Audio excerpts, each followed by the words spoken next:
Here I am at the beginning of the trail, getting ready to hike the Ouachita Mountains from Tallahassee State Park all the way over to Mena, Arkansas.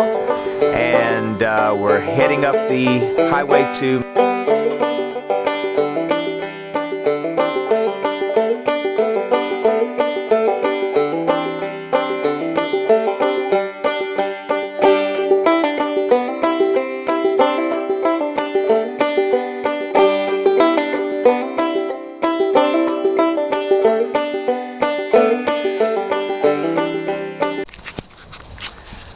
I'm here getting ready to start onto the trail. This right here is the mark for the Ouachita Trail, and it's blazed all the way with these blue marks on the trees. So I'm going to head down this path and head from Oklahoma over into Arkansas and meet Alyssa at Queen Wilhelmina.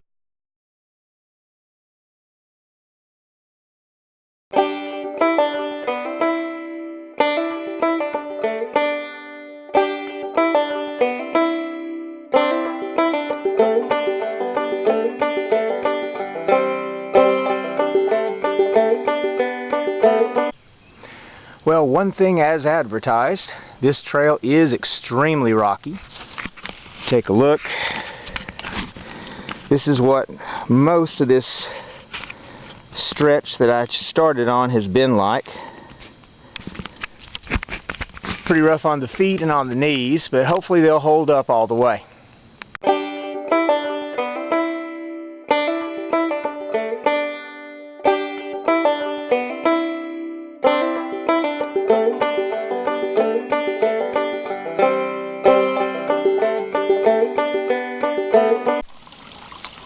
Here's the first nice little waterfall spot I've come to, just a little trickle down the hill.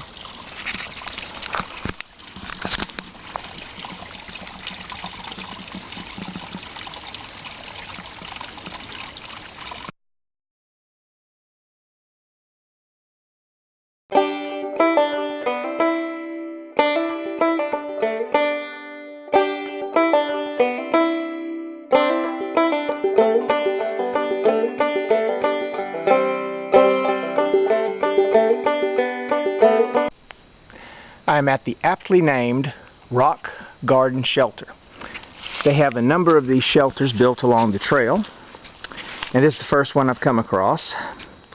I don't know for sure if where I camp this evening there'll be a shelter near where I want to camp or not. I'll just camp wherever I make it to this evening, but it seems to be a pretty nice little place. Gives you shelter if it's poor weather, picnic table, nice little campfire ring there.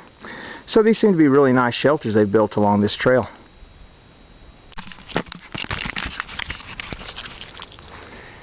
Alright, well, I've made it to my break time. It's 1 in the afternoon, so I've used about half the daylight I've got, and I've got about 6 miles.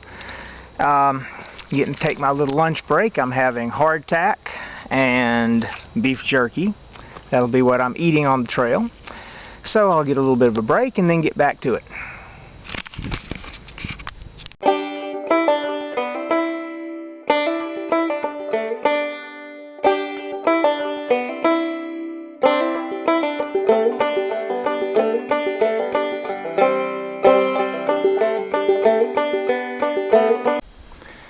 This is the part of the trail I dread, is when we get to these rock gardens here, and all you can see around you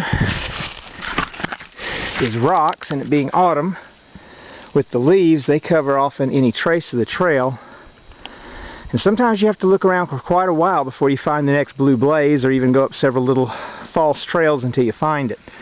So hopefully I'll find my way out of this one pretty quick. This is the kind of stretch you hope for on this trail, where you can look off in the distance and you can see the blue blaze that shows. When you get to a double blaze like this, this means that the trail is about to take a hard turn heading one way or another.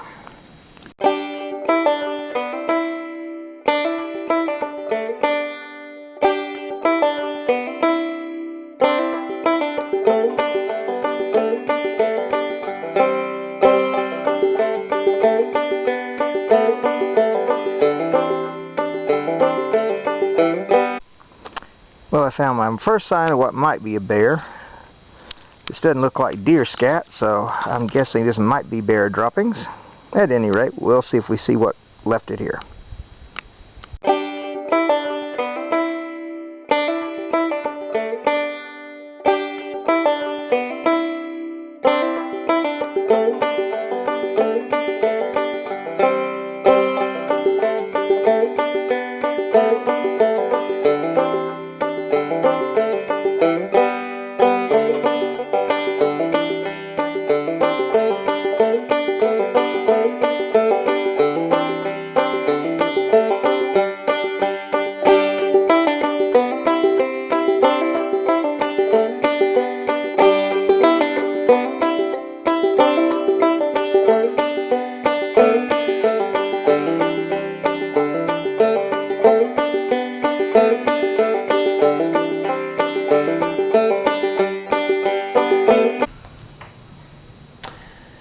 Well, here I am at the end of the journey.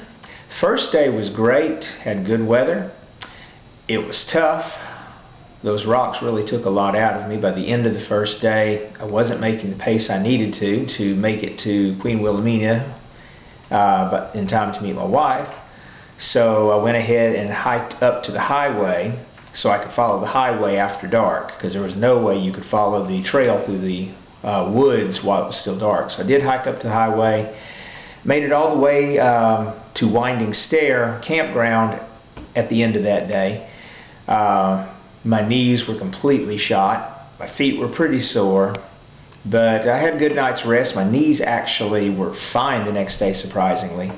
And I got back out on the trail, but the next day it wasn't a clear day. It was cold, it was wet, the cloud was over the mountain. In fact, you couldn't see more than a few feet in front of you at some points in the trail. But I went up as far as I could. It got to the point where I was barely making it. Apparently hurt one of my feet the first day on going through those rocks. So at any rate, it ended up being where I just couldn't go fast enough to get to the point where I'd make it to Queen Wilhelmina on time. And with that being the case, I couldn't go any further, because then I'd be going into the wilderness where there's no way I could have contacted Alyssa and let her know I was going to be late. So at that point I had to go ahead and cut it short. I ended up making a pretty good distance. I got through the first section of the trail, completed that, and I made it along the second section of the trail and ultimately had to stop right about here. So I made a good 25 miles in a day and a half. I would have liked to have completed the whole thing, but it was still a pretty good adventure. Got to see a lot of beautiful scenery, got to be out in the wilderness alone, where it was quiet, where I didn't hear a thing, no engines, no noise, just the wind on the mountain. It's really nice. Got to see a bear. That was pretty short-lived. Actually, as I was walking along the highway that evening, just as it was getting to be dusk, I looked up, heard a noise, looked up, and there was a bear up against a tree over on the other side of the highway, so less than 20 feet from me. But he got out of there before I had time to go for my bear spray or a Bowie knife or my camera. But it was still cool. I got to see a bear up close, briefly. I didn't really see much other wildlife. Did run into several hunters that were out, and much to their chagrin, there were no deer out apparently. But it was a good trip. I don't regret doing it. I hope to take many more hikes in the future. Hopefully I don't end up failing as bad as I did on this one, but I still enjoyed it, so I'm thankful I got to do it.